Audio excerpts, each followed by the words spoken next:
Escuchábamos recién The Clash, Death of Glory, la muerte de la gloria, y ahora escuchamos La danza de los muertos pobres. Y creo que las dos canciones en algún punto pueden aplicar a algunos representantes, o por qué no a unos cuantos, de la Celeste de antes. Pero para introducir esta entrevista, vamos a leer dos fragmentos de este libro que se llama Que vuelva a la Celeste de antes, que edita Fin de Siglo, cuyo autor es Sebastián Cittadini y nos acompaña en este momento. Uno de ellos es del epílogo del Canario García, lo escribió él mismito desde Grecia, que dice lo siguiente: si miro para atrás, hasta hoy me cuesta creer todo lo que me pasó gracias al fútbol, todo lo que viví, todos los países que visité, todos los equipos en los que jugué, todos los jugadores que conocí, yo, el canario de Suárez, el que tanta gente decía que no iba a llegar a nada. Jugué 18 años al fútbol y 10 en mi selección uruguaya. Así fue algo de lo que viví con mi Celeste de antes. Y cierra un gran abrazo del Canario García. ¿Sí? Y hay otro pasaje que a mí... Debe abrazar fuerte el Canario García. Que a mí me gusta mucho por una historia que ya es conocida, pero la conclusión que hay cuando se pregunta el libro ¿qué es el obdulismo? Y habla de que en Maracaná los dirigentes se mandaron a hacer medallas de oro para ellos y de plata para los jugadores, y que luego del partido Obdulio no quiso ir a festejar, a figurar con los dirigentes y los embajadores, y prefirió irse por las calles de Río a tomar vino con los brasileros que estaban tristes por la derrota. Como diría después, mi patria es la de la gente que sufre. Eso, señores, es el obdulismo. Así que de alguna manera queda presentado este libro en dos fragmentos, uno del epílogo, con la vivencia del Canario García, que creo que es también un poco la de todos. ¿Quién no sufrió o vivió cosas espectaculares gracias al fútbol? Y por el otro lado, contestándose un poquito a qué es el obdulismo. Y sí, ¿quién no mira un partido o quién no se enfrenta a la vida y se pone del lado de los que sufren y de los más débiles? Me parece que es un poquito, resume algo de la idiosincrasia que hay dentro de este libro, que hay en la idea de que vuelva a la Celeste de antes, pero en realidad eso es una impresión mía. Así que para conocer realmente la impresión del autor tenemos acá a Sebastián Cittadini. Seba, muy buenas tardes, buenos mediodías. Bueno, buenas Facu, Seba, y me faltó Nacho, que no me avisaron que había tenido... A nosotros nos faltó Nacho. Pierde una parte importante el equipo de PDA, pero bueno, vamos a tratar de... Sí, hay quienes escriben y dicen que ya dejaron de escuchar desde el momento que no están. Y bueno, pasa que el tipo convoca, ¿no? Sí. Es una persona que está en varios medios. Sí, fachero, claro, joven, con guita. Pero esos mismos dicen que volvieron a escuchar desde que llegó Seba. Así que, por suerte, hemos levantado el rating. Sebastián Cittadini nació en 1977. Licenciado en Ciencias de la Comunicación. A mí lo que me gustaría saber, Seba, es cómo surge, porque esto antes de ser libro fue página de Facebook, digamos, y con bastante buena repercusión, o con bastante repercusión en las redes sociales. ¿Cómo surge esto de la Celeste de antes y un imaginario colectivo de qué es la Celeste de antes? Bueno, esto surge allá hace más de 4 años, como una cuestión más lúdica que otra cosa. Como un entretenimiento que empezamos con un compañero de trabajo que tenía en aquel entonces, que bueno, que nunca después me imaginé lo que iba a terminar pasando con esto, ¿no? Que de estar hoy acá, por ejemplo, hablando del libro, y bueno, ya con una comunidad muy, muy fiel y muy establecida en las redes sociales, que si sumamos Facebook y Twitter ya son ahí por las 70.000 personas. Con un ida y vuelta muy importante y constante, que es lo que sigue alimentando este emprendimiento. ¿Y aquella cuestión lúdica, digamos, a qué apuntaba en un principio? Y un poco, eso, a tener un espacio donde divertirme, donde poder escribir, donde poder expresarme, y eso de a poco se empezó a mostrar a la gente, que lo empezó a abrazar de alguna forma, y como que ese proceso terminó construyendo por el camino como un lenguaje en común, ¿no? Y una complicidad ahí con la misma gente que es la que está siempre ahí al pie del cañón. Hablamos de años de bonanza de la selección uruguaya posterior al Mundial de 2010. Y a la Copa América del 2011. Donde Uruguay llegó a las semifinales, y a la Copa América de 2011, donde Uruguay fue campeón. Y se estaban jugando esas eliminatorias en las que Uruguay finalmente clasifica a Brasil. Y vos ahí lo que proponés es como un quiebre, si se quiere, entre que bueno, también fue el quiebre que propuso Tavares desde un principio al frente de la selección, ¿no? Entre los jugadores que defendían a la selección antes y digamos, la imagen que tenía la selección antes con la imagen que pasó a tener la selección luego de eso, a la que después los resultados acompañaron. Claro, es como que si quisiéramos trazar una línea ahí, es bien notoria que bueno, que todo lo que pasó antes de Tavares estuvo signado por una manera de hacer las cosas muy uruguaya, digamos, si se quiere, por definirlo de alguna forma, en la cual dentro de eso, si abarcamos de los inicios del fútbol de selecciones, hubo de todo, o sea, desde épocas en las que se ganaron títulos y épocas en las que, bueno, se estuvo sumido en el ostracismo, pero siempre creo que marcado por la improvisación, por la fragilidad institucional y de planificación, cero política de selecciones, demás, ¿no? Y con todos los líos internos que eso conllevaba. Y bueno, dentro de eso pasaron un montón de jugadores, de técnicos, y se renovaron unas cuantas ilusiones de hinchas, algunos de los que les tocó vivir de repente épocas más. ¿Vos sos uno de ilusiones renovadas? Siempre. O sea que, como Sebastián Cittadini, sos de alguna manera, no sé si defensor de Tavares, pero sí alguien que disfrutó de esta selección de los últimos años. Sí, totalmente. Y lo que manifestás es un alter ego. Claro, es como un poco... eso sí, o sea, como que surgió el espacio de la página, sí, es un personaje que no tiene nombre, digamos, no es como que escribe con ese ideal como bandera o como trasfondo, que un poco, bueno, después a la hora de llevarlo al libro,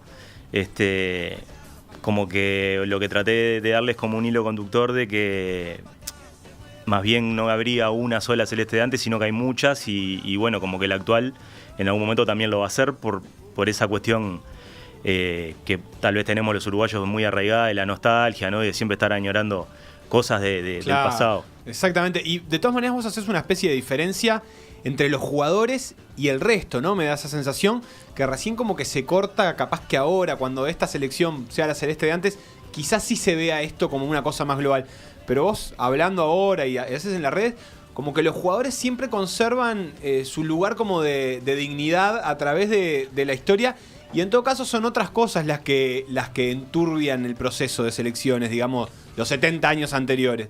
Claro, es como, ahí va, eso que vos decís es muy acertado porque evidentemente el jugador de fútbol mantiene una esencia, pero a su vez también tiene que existir dentro de determinados parámetros que son los que rigen el fútbol como deporte de alto rendimiento o deporte profesional hoy en día, cosa que sería impensado mantener determinadas conductas o maneras de encarar la actividad deportiva, que si bien podemos mirarlas como con un dejo de nostalgia o incluso homenajearlas desde el humor y desde hacer un poco de historia, como que no irían de la mano con lo que es el paradigma actual de los deportes, ¿no? Sí, y como hinchas nos recalentaríamos si suceden, evidentemente. Claro, y por otra parte, es como que, bueno, una cosa que bueno, que trata de hacer el libro es como de eso, o sea, de rescatar eso que vos mencionabas, de esa esencia del futbolista uruguayo se mantiene en el tiempo, más allá de que pueda estar dentro de otro contexto. Entonces hay como una especie de homenaje ahí a todos y bueno, a los que vinieron, a los que vendrán y seguramente siga pasando así y dentro de 20, 30 años alguien esté hablando de determinadas cosas de la selección de hoy con nostalgia o van a saber qué es lo que nos depara. ¿Y cuál es esa esencia que rescatás? ¿La podrías definir? ¿Se puede definir? ¿Hay una esencia del jugador uruguayo que es distinta a la de los otros jugadores del mundo? Y eso yo creo que es algo que me parece que capaz que los que estamos sentados en esta mesa y los que están escuchando, todos la tenemos como muy internalizado y de repente no la podemos definir con palabras, pero sabemos que existe algo como un gen especial, ¿no? del jugador uruguayo y a su vez del uruguayo en relación al fútbol. Pienso que eso es algo que lo traemos o nos gusta creer que lo traemos. Por más que siempre se interpreta que obviamente hay ironía y hay broma en el tono de lo que se escribe, incluso los propios jugadores cuando lo leen lo saben, también agradecen o se toman en serio muchas de esas palabras, y el público que lo lee también se toma en serio algunas de esas palabras. ¿Qué es lo que vos pensás que es más destacable de repente de esta idea que vos construiste o que tomaste, porque también es algo que vos tomás de lo que hay en lo colectivo, de la Celeste de antes? ¿Qué es lo que pensás que va más allá del chiste y está bueno y estaría bueno que siempre se pueda rescatar y que se pueda mantener? Pienso que como vos decís, lo que más allá de esa complicidad que se da que me ha pasado con de repente familiares de jugadores o mismo con algunos jugadores de otras épocas con los que he tenido contacto, es eso, ¿no? Como que se estableció una corriente ahí de complicidad desde del humor y la ironía, pero a su vez como que a ellos les gusta como que lo entienden también como un homenaje y es como una manera de no olvidar de repente la historia, las cosas que se han hecho bien, las que se han hecho mal, como para saber qué se debe repetir y qué no, pero como no olvidando que también, por ejemplo, hubo muchos jugadores que les tocó naufragar en épocas muy complicadas, ¿no? que todos sabemos, y de alguna forma como reivindicarlos o como que ellos también sienten que se reivindica cierta parte de su relación con el público, tal vez. ¿Y te pasó de alguno que se lo tomara mal? No. ¿No te ha llegado ningún comentario de alguien que diga, me parece que se está riendo de nosotros? O de algo jugadores así, ¿no? jamás, no. ¿Y de gente sí? Gente que por ahí te responde algún tuit o alguna cosa y decís, me parece que no entendió nada. Y pasaba mucho más que nada antes, ahora cada tanto aparece alguno que por ahí cae en paracaídas y no sabe bien de qué va y no agarra la ironía y como ¿Y qué haces en ese caso? ¿Explicás o ya mirá, seguís el chiste? Muchas veces es como que lo que dice Facu, se sigue el chiste y la misma gente que es la que comenta siempre o está ahí, es la que lo encausa para mostrarle dónde está parado. ¿Por dónde viene la mano? Sí, claro. Che, y a nivel personal, digamos, ¿qué recuerdos tenés de la Celeste de antes? Digamos, ¿cuáles fueron esos momentos que más añorás concretos? Digamos, decís, esto, capaz que incluso una derrota.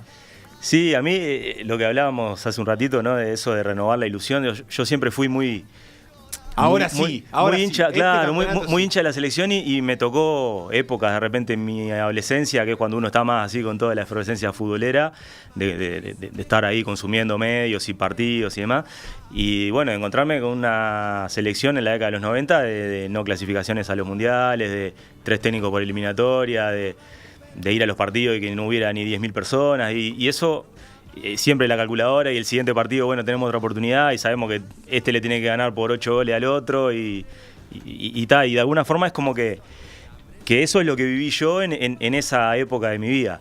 Pero eso construye también, como que corta a una generación que digamos quedó comprendida en esos años, que fueron un montón en realidad, de la selección uruguaya, y digamos... Por más que los momentos no fueran felices o que no fuera feliz el resultado deportivo, como queda asociado, muy atado a la vida de cada uno, se recuerda con añoranza, ¿no? Es como, claro, sí, bueno, sí. Qué lindo que recuerdo esto, pese a que fue horrible. ¿Por qué lo recuerdo? ¿O por qué le tengo cariño? Y es como que, bueno, a mí me pasó, por ejemplo, yo vi a Uruguay con 13 años en Italia 90 y lo volví a ver con 25 años en Corea-Japón 2002. Que ese mundial... bueno, fue casi una década de ostracismo y capaz que para mí era, con la edad que tenía, como bueno, una ilusión ahí de ver Uruguay. Capaz que para ustedes, capaz que fue el primer mundial que... Yo fue el primero que vi a Uruguay. No había nacido antes. Y es como que ese mundial, incluso después en el colectivo de la gente que sigue la página, tiene un peso muy importante, más allá de que, bueno, duró 3 partidos y hubo un montón de vicisitudes en el medio, ¿no? Es que tuvo de todo también, ¿no? Porque tenía... Tuvo mucho en 3 partidos, claro. Claro, y tenía como resultados que fueron cambiantes, no sé, irle ganando a Dinamarca con aquel gol de Darío Rodríguez, que después figura en los rankings de los mejores goles de los mundiales, claro. Empatar con Francia y ahí es como, y esa remontada con Senegal que no se concreta. Y ahora igual es visto, hoy día sería visto como un fracaso ese mundial. No recuerdo en aquel momento haberlo vivido así, sino más bien como, bueno, se está jugando el mundial después de... Claro, aparte de como que tuvo ese final, ¿no? Del partido con Senegal, que como que pasó tanta cosa en ese partido, lo que decía Facu. Fue épico, ¿no? Esa remontada, ese no cabezazo del Chengue, el cabezazo de Púa, lo que pasó en el entretiempo. Y muchos elementos para recordarlo como que eran las 3 de la mañana. Porque Claro, es como claro. que tenía eso incluso hasta curioso de estar mirando un partido de fútbol de madrugada tan importante. Claro, y como que fue algo que como que nos volvió a unir atrás de ese emblema que es la camiseta celeste para nosotros, ¿no? Y bueno, duró poco, pero sin embargo creo que muchos tenemos, aunque tengamos diferentes edades, tenemos un recuerdo muy, muy latente de ese Y mundial. si tuvieras que trazar la raya, ¿no? ¿Cuál fue como el último ejemplo de la celeste de antes? ¿Fue ese Mundial 2002? ¿Fue la eliminación en 2006? ¿Fue tal vez la Copa América en 2007 donde todavía jugaba, por ejemplo, el Canario García? Y Darío Rodríguez y Recoba estaban también, creo que eran los tres que estaban de... No, como que se toma hasta la eliminación del segundo repechaje con Australia, con todo lo que eso tuvo de la asunción de Fossati ahí a mitad de camino, después del ciclo de Carrasco, y bueno, con aquello de que se había transformado como en un clásico con los australianos, ¿no? De los repechajes, con todo aquello de que los jugadores viajando en clase turista y llegando muertos allá, ¿no? Y que, Los tambores. ahí está, claro, todo eso. Muy pintoresco. Pero siento que es más fácil hacer humor con la derrota que con una década de éxito, digamos, si se quiere decirlo así. Me parece mucho más fácil decir, si Uruguay le va mal en esta Copa América, yo puedo hacer chistes. Si le va bien es como que no queda mucho más que festejar, ¿no? ¿O qué? Sí, es como que pienso que la derrota como objeto para uno poder buscarle la vuelta para hacer humor tiene como varios componentes, así que la enriquecen o la vuelven ahí como un insumo más fácil de manejar. Capaz que bueno, como en un momento más de gloria deportiva es más difícil encontrar dónde agarrarse o tratar de buscar porque te terminás, como un antagonismo ahí. Claro, riendo del rival en realidad, Claro. en la victoria, pero en la derrota vos sos el objeto, claro, y además, de tu propia burla, digamos. como que nosotros, de repente tuvimos muchas épocas de esas que bueno, como que encontrarle, como hablábamos hoy, de encontrar la manera de ilusionarse con ciertos momentos de la selección no era para cualquiera. Sin embargo, nosotros lo logramos y capaz que en otros países no lo hacen Pero tan fácilmente. Ahí es donde también, a través de la ironía o la sátira, queda un mensaje, digamos, cierto, o que tal vez vos incluso pensás, digamos, no desde el humor, sino desde como un espacio más serio, que es que el exitismo nunca es bueno. Y es como que, si solo... no dijo eso, no le pongas palabras. El libro lo dice. Así textual. El libro dice, El libro dice que en tiempos de exitismo es bueno recordar que el éxito no es lo único que sirve, que también hay, digamos, otras cosas que están más allá de una victoria o una derrota y que se rescatan. Y creo que eso es un mensaje que va mucho más allá de la ironía, del humor o de intentar recuperar una época que fue mala. Sí, yo creo que eso es verdad. El tema del exitismo me parece que trasciende el eventual humor o ironía que uno pueda plasmar. Y bueno, sí, podemos ponernos un poco más serios en ese análisis y tal vez plantarnos todos en la misma vereda de que no es una buena compañía el exitismo. Y que bueno, que nos ha sabido acompañar en determinados momentos. Por ahí capaz que haciéndonos más mal que bien, como se ha hablado tanto y tanto de haber idealizado Maracaná de una forma que terminó siendo, o sea, como se habla tanto, ¿no? Que para Brasil fue como el motor que lo llevó a aprender de la derrota y construir lo que fue después, y nosotros nos hizo, como somos, ¿no? Quedar anclados en eso. Claro. Que está bien recordarlo, pero Es como buscar un equilibrio entre el culto a la derrota, que no está bueno, o el culto al éxito y a la victoria, que tampoco está bueno si es lo único que tenés. Claro, sí, aparte también pienso que es enriquecedor para cualquiera encontrar elementos a partir de los cuales poder construir desde la derrota. Por ejemplo, hay un personaje que es Robert Siboldi, ¿no? Que en el libro aparece por ahí en un momento, de que bueno, en un momento muchos de los que éramos niños, adolescentes en aquel momento y jugábamos un picado en la calle, y bueno, y todos los que iban al arco querían ser Siboldi. Siboldi, el tipo venía, a veces sin equipo, de repente se comía 3 goles, lo mataban a pelotazo, y y algo lo hacía ser héroe de muchos niños. Entonces, bueno, algo hay ahí en ese componente del antihéroe o del derrotado que nos permite construir. ¿Hay un hincha distinto en la victoria y en la derrota? ¿Vos lo ves eso? ¿Te acordás del hincha del 90, 92 respecto al hincha de la victoria del 2011 para acá, 2010 para acá? Sí, totalmente. El hincha de los 90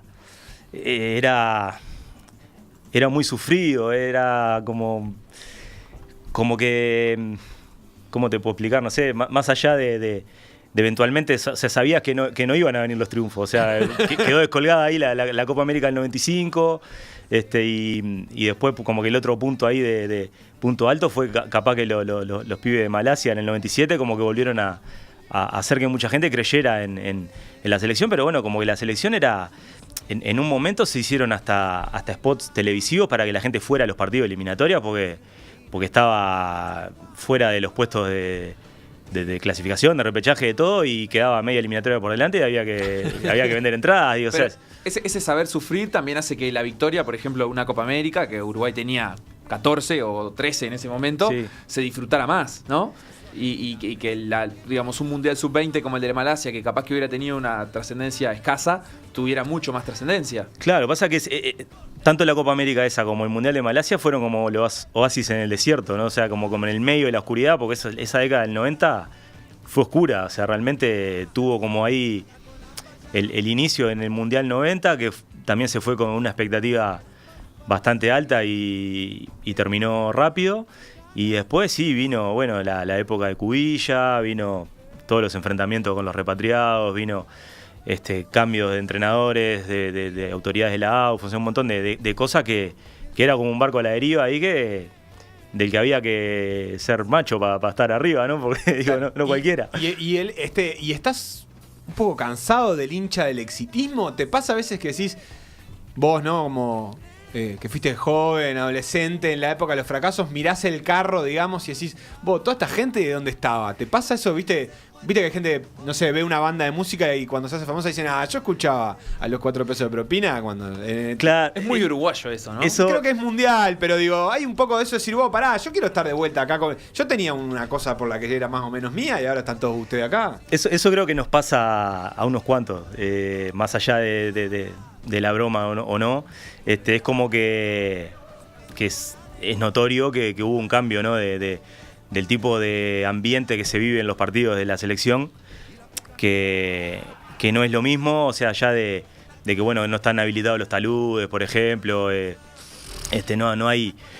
Ahora te encontrás con que bueno, hay un partido de la selección de repente con 50.000 personas y es como ir a la ópera. A la ópera, ¿no? Claro, el Teatro Solís, con todo el respeto que nos merece. Sí, que es ninguno, ¿no? Pero, Actualmente. Pero como que un poco, más allá de que lo tomemos con como menos o más para el chiste, creo que capaz que todos extrañamos un poquito eso de que haya un ambiente más futbolero. O sea, no hablando de que, bueno, sí, que vayan y rompan todo, que haga disturbio, que le peguen a los hinchas del otro equipo, nada.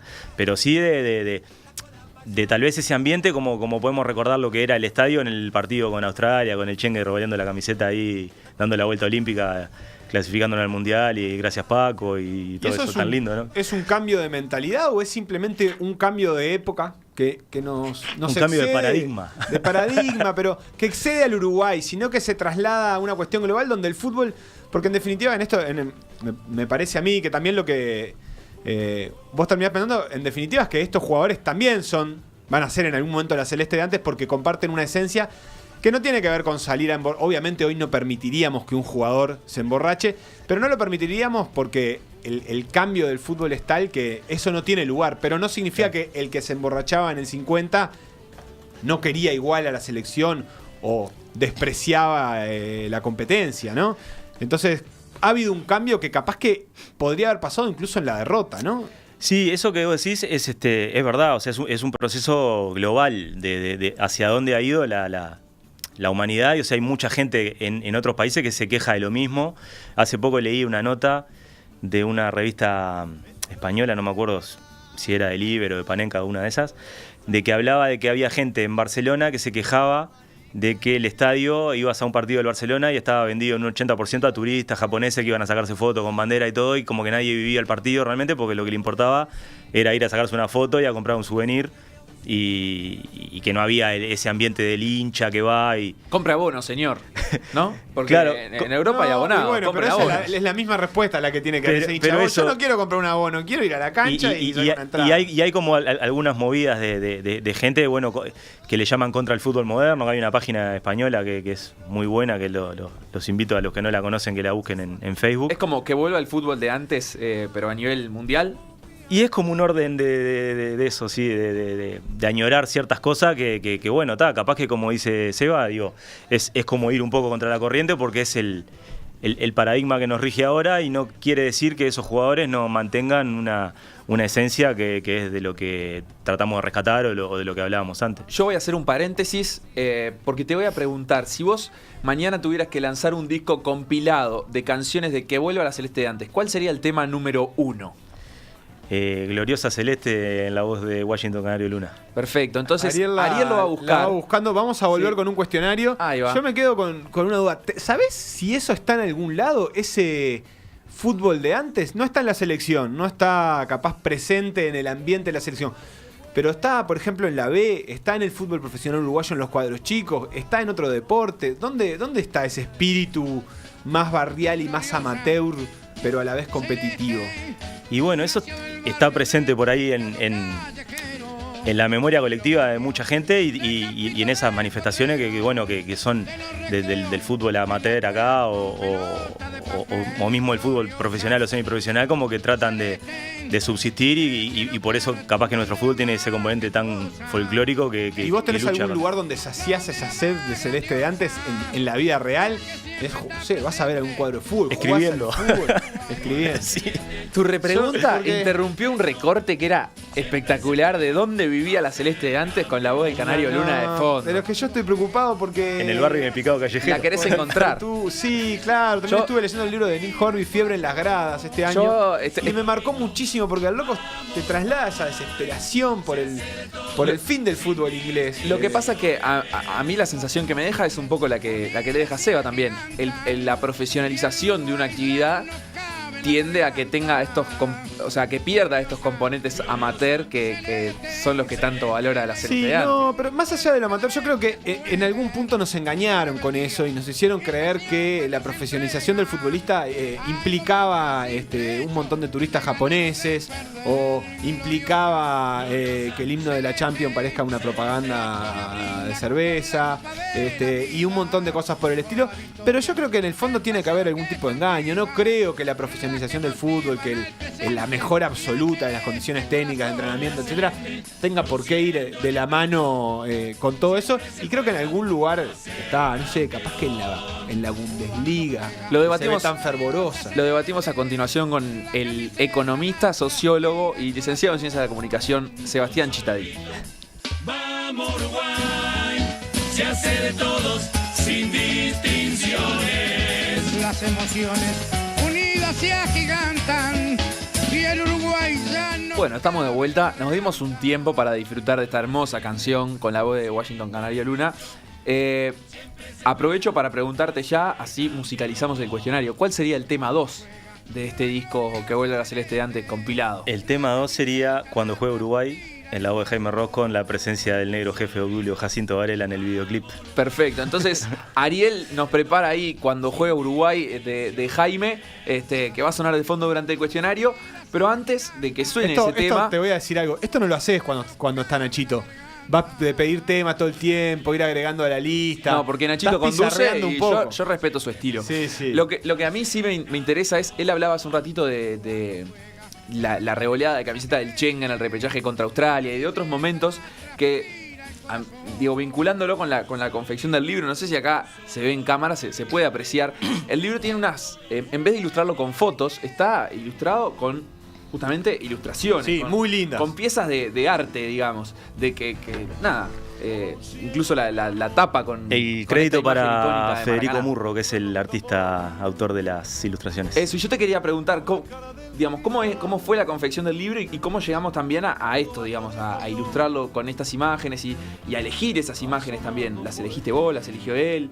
No, las imágenes las elegí yo, y había un tema de que, bueno, para incluir fotos en un libro es bastante complicado por el tema de los derechos de imagen, o sea, hay que tener determinadas autorizaciones por escrito de los fotógrafos o de los fotografiados, cosa que hacía bastante utópica la empresa de poder incluir fotos, y entonces se optó por, cuando la editorial me propuso elegir 6 imágenes como para que estuvieran presentes en ilustraciones y que las hiciera Federico, bueno, fueron un poco a mi criterio las que, dejando muchas por el camino y muy buenas, las que más o menos simbolizaban un poco el hilo conductor del libro. Pero está realmente bueno porque además muchas de las fotos, no sé, yo sigo repasando acá, hay una, por ejemplo, este es Obdulio, y es Obdulio conversando con Nasazzi. Claro. Entonces, hay fotos que ya conocemos, o incluso la de la tapa, la del Chengue, imágenes que podemos recurrir a ellas hasta en un video, pero que la ilustración tiene algo como particular, como una reinterpretación de eso y además una jerarquización. Obviamente la foto del festejo de Maracaná no es así, tiene mucho más elementos, y en cambio esto de darle color y ponerla en el centro también como Sí. da la sensación de que la revaloriza y genera una interpretación. Sí, además creo que le dio, o sea, eso es todo mérito de él, del ilustrador, ¿no? Del artista, que bueno, o sea, del concepto el color de la tapa, ¿no? Como del libro como obra, que engloba todo esos elementos que están adentro puestos en letras, simbolizados en esas ilustraciones, que por ahí, si bien como imágenes más icónicas son conocidas por todos, creo que lo que decías vos de esa ilustración les da otro tinte ahí, ¿no? Diferente a la hora del ojo de la persona que se los encuentra. Bueno, tengo 2 noticias. Primero la mala, que es que se acabaron los elogios, ahora te vamos a destrozar al aire. Punto. Y la segunda es la buena, que por ser destrozado al aire, si más o menos te la aguantás y bancás ahí, te podés ganar 2 cervezas cabezas. ¡Vamos! Que son lo que todo buen obdulista quiere beber antes de... Y sí. No, ¿sabes qué? En el desayuno del obdulista se bebe una cerveza. Permitime discrepar, El con el obdulista. mayor respeto a la marca Cabezas, me parece una cerveza marca Uruguay. El obdulista creo que buscaría una doble uruguaya. Claro. O incluso Malta. Para mí hay una cabeza para cada persona. Sí, pero Un espinillar. cerveza artesanal. Capaz que no tomaría la cabutiá, pero... No. Bueno, en fin. Cerveza de zapallo cabutiá y una cerveza roja llamada Scottish. No me parece obdulista. Capaz que Sebastián, aún ganándolas, puede regalarnos a nosotros para conservar en su espíritu. Eso sería una actitud muy obdulista. Ir a por la festejar con el generosidad. derrotado. Claro, ahí está. Así que bueno, empezamos este cuestionario y empezás a quedar pegado. Según Wikipedia, que es nuestra fuente, sí, argumentás algo distinto y conseguimos probarlo con una rápida búsqueda en Google, te damos por bueno. Pero según Wikipedia, ¿cuántos títulos oficiales tiene Paolo Montero? Más menos qué. Nada. Más menos nada, tiene que invocar. Contando... ¿Cuántos títulos en su oficiales tiene carrera. Paolo Montero? En su carrera, como jugador de clubes fútbol. y selección. Más o menos nada. Más menos nada. Ah, bueno. 3. No, pará. Lejos. Pará, lejos. estaba contando selección y Peñarol, no, la Juventud ganó. Y debe tener unos 10 títulos. Estuviste muy cerca. Pegó en el palo. Son 9, el punto no te lo damos y además no tiene títulos con de Peñarol. selección ni de Peñarol. ¿En Peñarol no tiene un Increíblemente. torneo corto o no? Puede ser un torneo corto, pero el campeonato uruguayo no tiene. Y no lo dice Wikipedia. El Si Chengue jugara en Morales. Rocha, le contábamos ¿Cuántos acá títulos con tiene el apertura. Chengue Morales?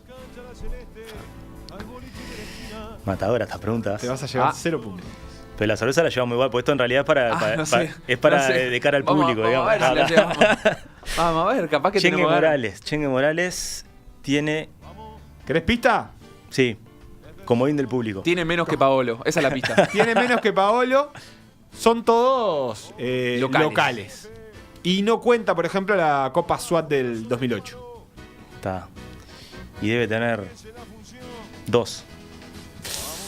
No. Tiene 5. Tiene Tiene cinco, 5. Si decías 3 te lo iba a dar válido, porque hay 2 que son liguillas pre-libertadores. Y Son títulos oficiales. Sí, pero son berreta, hay que decirlo. Bueno, está. Pero tiene 3 campeonatos uruguayos. El Pero famoso ahora tricampeonato. vienen 2 un poquito más fáciles. ¿Cuántos títulos tiene Pablo García? escritor del García. epílogo de este libro, ¿verdad? Que dejó acá Y volcadas Pablo García sus líneas. es probable que tenga 0.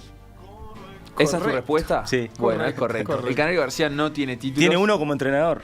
En ¿Sí? su incipiente carrera. ¿Ah, sí? Es verdad, con, Sí, pero con la- los juveniles. La sub-18 del PAOK Salónica. Es verdad. Que motivó una entrevista. Una linda entrevista que hicimos con Es el verdad. amigo Facundo Castro. ¿Y qué Sí. pensás, vos que hablaste con el Canario?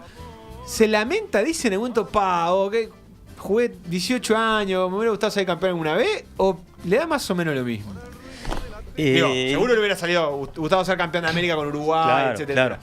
Pero, no sé, yo lo veo y leo lo que escribió y digo, este loco no le importa. No, yo nada. creo que tiene como esa tranquilidad del que sabe que no se guardó nada, eso seguro. Por lo poco que he podido hablar con él, es como que esa tranquilidad interna está, más allá de que, bueno, cualquier persona que entró a una cancha de algo le hubiera gustado salir campeón. Y sin duda. podemos repetir esta frase. Yo, el Canario de Suárez, el que tanta gente decía que no iba a llegar a nada, jugué 18 años al fútbol y 10 en mi selección Claro, uruguaya. pero el grito de cancha, lo que le diría a un Canario García que Fracasado. vuelva es: fracasado, nunca ganaste nada. Porque es el Y bueno, y el loco hay en que realidad, antes de que le digan eso, ya le está diciendo: a mí no me importa nada. Y por último, ¿cuántos títulos tiene Fabián O'Neill? Que te vamos a dar una pista. Tiene más que Canario que García. Canario García. Fabián O'Neill. a ver. Lejano. Y Fabián tiene, O'Neill, creo que tiene una recopa con Nacional en sus comienzos. Necesitamos Y- un número, Sebastián. Sí, pará. En Cagliari, ¿no? Juventus. Y tiene 3 títulos. O por ahí anda. No, Uno solo. tiene uno. Una ¿Cuál es? primera división nacional. Una Un campeonato primera uruguayo con Nacional en el 92 que Con el no Chino recuerdo Salvado. realmente yo. Reiteramos, esta es la versión y la verdad absoluta extraída Sí. de Wikipedia. ¿está? Un punto en esta Un pregunta. puntito. Los 5 pateadores y acá le damos un Pará, perdón. Sí. ¿Tenés un celeste de antes favorito? Además el Canario, obvio que te escribió Claro, Pilo. ahora ya se ganó el Ya corazón. está, sacamos el Canario. Y te diría, mirá, ¿sabes? Creo que está entre un Darío Rodríguez y un Chengue. Ay, mira, dijo uno de Bien. Peñarol y uno de Nacional. Bien, eso qué es marketing. vergüenza. Eso es marketing. Incluso por encima de Paolo, que está Paolo, capitán, ¿no? Y todo, pero como figuras así emblemáticas te diría Darío y el Chengue. Y la foto de Paolo que ilustra la cuenta de Twitter, esa es en un partido contra Francia, ¿no? Sí, es en el partido de... Que todo el mundo, hay un cúmulo de jugadores franceses Me que encanta esa foto. señalan, están al lado del juez señalando a Pablo Montero que está parado con cara ¿Sabes de... qué? Esa foto tiene una marca de agua de una agencia. He escrito mails a esa agencia solicitando si me pueden ofrecer esa foto para comprarla. Lo que pasa es que igual, ellos saben lo que tienen ahí. Y poder imprimirla y tenerla en mi casa y nunca jamás recibí una respuesta. ¿Recordás esa jugada por la cual todos lo señalan? Sí, es una falta... ¿Es Darío Silva o el Gato Romero el que hace el foul? No es Paolo. Ah, ¿no es Paolo? No me acuerdo. Es, Él se para ahí porque es el capitán. porque es el capitán y Hay tiene que estar. tumulto, se para Está al frente y con señala los para brazos otro en lado. jarra ahí, Tremendo. tranquilo. Bueno, ¿cuántos puntos tiene que hacer Seba para llevarse las cervezas? Más que la cantidad de títulos de Pablo Montero. 9. 9. Bueno, muy bien. Los 5 pateadores de los penales de la final de 95. Copa América, ¿verdad? ¿En orden? Sí. Nah, en orden no, en realidad es un chiste. Tenés un punto si son en orden Mirá, y... Un punto extra Mirá, si lo mirá, decís a a ver, todos en el orden tenemos- perfecto. No te los voy a dar en orden, pero a ver. Manteca Martínez, Álvaro Gutiérrez, Enzo Francescoli.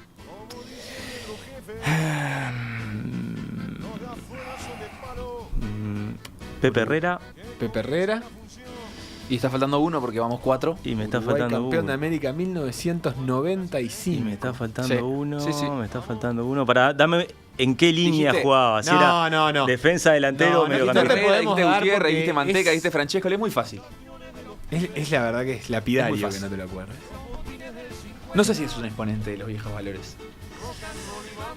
Pero dame una pista. Ya no metí hay 4, no hay seas pista. malo. Pensá en Copa América 95 y la pista sale sola.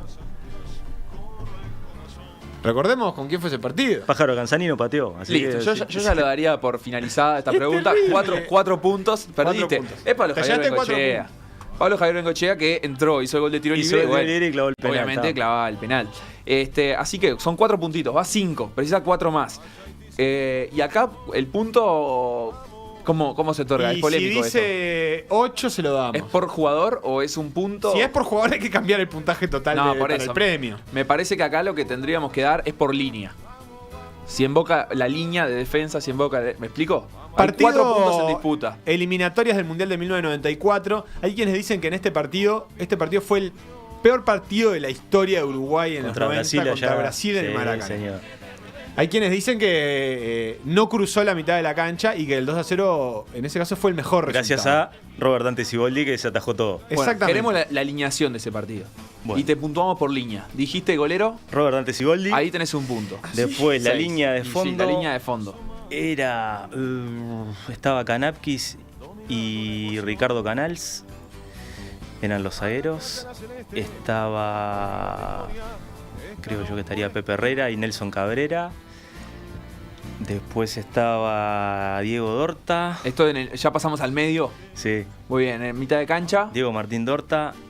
Estaría. Yo tengo un entrevero con lo que tenemos anotado acá, Facu, que los jugadores van y vienen. Podría ser un Marcelo Saraley, pero no estoy seguro.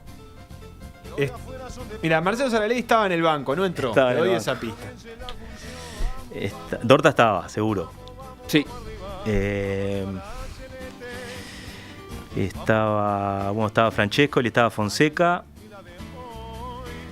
¿Cuántos me están faltando? Unos volantes ahí, ¿no? 3. Te falta un delantero. Y te O faltaba media mediocampista. punta, si querés decirle en términos modernos. Ofensivo. El técnico era Hildo Enrique Maneiro, no sé si Exactamente. puntúa también, ¿no? Y me parece que te lo vamos a tener que dar porque por los otros no vas a meter ninguno. Bueno, empecemos a repasar la alineación. Siboldi hay punto ahí. En el fondo, los leo como están y Sí. vamos ordenando. Estaba Canals, Canapkis, usted los dijo. Sí. José Alberto Batista y Gustavo Méndez. Ahí va, está. Sí. Después estaba Álvaro Gutiérrez, el Guti, Diego Martín Dorta, el Pepe Herrera, que también lo habías dicho. Entonces metimos línea de 5. Sí. Sí, Sí. está polémica la Y, Sí, sí, y sí, después sí. estaba Enzo Francescoli, que ya lo dijo, Daniel Fonseca. Yo le daría un puntito más si logra invocar al otro delantero. Porque en la línea de fondo faltó gente, en la línea del medio faltó gente. Pero le doy el punto, sí, porque ya dijo Fonseca. Y sería Sosita el otro. Perfecto. 2 puntos se lleva de esta pregunta. Son 7 hasta el momento. Y precisa 2 más. Y ahora vamos a precisar la ayuda de Brian, que nos va a ilustrar esta pregunta, que es: ¿a qué marca pertenecen las siguientes casacas de la Celeste de antes que van a empezar a exhibirse en la pantalla? Los que lo están viendo por YouTube pueden verlo. Ahí está tapada con un escudo de marca PDA, PDA, ¿verdad? no puedo ¿A qué marca pertenece esta camiseta? Puma. Y yo le digo que Y ahora no.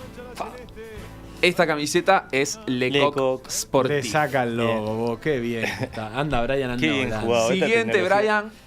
Por favor, ¿a qué marca pertenece esta casaca? En R. A ver, Brian. Tan. Muy bien, ¿Qué NR. Una de las- sabemos de la fábrica de NR? Murió, explotó, no sé. Quedó en la guerra de Irak. Cambio de rubro. Siguiente camiseta suma un Pará, puntito, porque Seba, va a 8, 100 Boca. No Quedan- la pude comentar, que lástima, pero tenía unos cuadraditos al costado. Ah, esa horribles. camiseta que eran Había Si en una Boca que era alguna con, de lo- las con los siguientes- vivos negros que era más linda que esa. No alcanzó para En tinta R con azul. vivos negros. Si en Boca alguna de las siguientes se lleva el premio, Sí. ¿verdad? Esta No, esa para mí no cuenta, ¿eh? no cuenta, es cierto. Esa está. Hay trampa ahí, me parece. A ver, dime. Esa de Auge Deportes.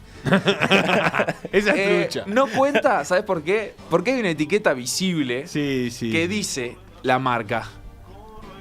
El Seba no llega, estoy no llega sin lente, a porque, visualizar. claro. Es Puma esa Tuviste camiseta. todo para... Tuviste todo para ganar, pero no lo conseguiste. Era Puma. La próxima, Brian, que si no me equivoco es la penúltima. Quedan 2, sí, quedan 2, cómo no. ¿Esta qué marca es? L Sporto. A ver, Brian. No, Sí, correcto. la marca del Sporto, que La es esa recordaba. camiseta autogestionada que llegó a tener el ¿cómo Tenfield se también. llama en la su- marca? L-Sporto. Ah, yo la vi en algún lado como Los Portos. y Esa como no fue. existe. La acercó el gran mecenas del fútbol uruguayo. Lugano. En momentos No es necesario que te pares. oscuros. Siguiente, Brian, la Es última. una marca que inventó él y que Sí, desapareció. claramente. A ver si llegamos al 10, porque Ah, ya y esta- metimos y- 9. Y con esta me ganó la cerveza. Ya te la Exactamente. ganaste, creo, con el Ulsport. A ver, Brian, ¿es Ullsport esta camiseta? Es Ullsport esta Vamos. camiseta. Esta era. Accesible. Y yo creo que era Linda bastante remera, La linda Puma remera. era muy linda, la manga larga. Sí, es cierto. Bueno, es cierto. Sebastián, te ganaste las 2 cervezas cabezas. Qué lindo. Nada, tomala caliente, por lo menos para que sea más o menos obdulista. Y Y sí, te ganaste el aprecio de todo el pueblo dulista que agradece tener estos testimonios aquí para poder reírse, pero también para poder recordar tiempos en los que nos iba peor, pero también éramos felices. ¿no? Perdíamos, Porque pero un nos resultado divertíamos. deportivo Sí, sí. no marca de manera tan determinante la vivencia. Sí, después de leer este libro, lean Elogio de la Derrota de Fontana Rosa, que es un cuentito muy cortito, que enseña a perder y a llevar las cosas con dignidad. Muy bien. Muchas gracias, Seba. Nosotros ya nos vamos a despedir Nos vamos a porque despedir. no nos queda tiempo y además queremos hacer un merecido homenaje a Daniel Biglietti. Así que nos vamos a ir escuchando a este célebre cantautor. Seba, ¿querés decir qué canción y por qué la elegiste? Yo no la elegí, Facu, pero la digo igual, la eligió. Dijiste que tenías ganas de escuchar Sí, vos. pero fui. Ah, nada, fui censurado. te burlaron. No. Felipe amablemente me cedió una opción, pero al final vamos a escuchar otra voz canta en aquel recordado recital o algo más que recital con Mario Benedetti que se llamaba A Dos Voces. Muy bien. ¿Nos será, vamos? será hasta el jueves. Nos vemos jueves, que a pesar de ser feriado, Estaremos esta aquí. gente estará trabajando. Sí, Si se le puede llamar trabajo. sí, en nuestro día, el Día de los Muertos.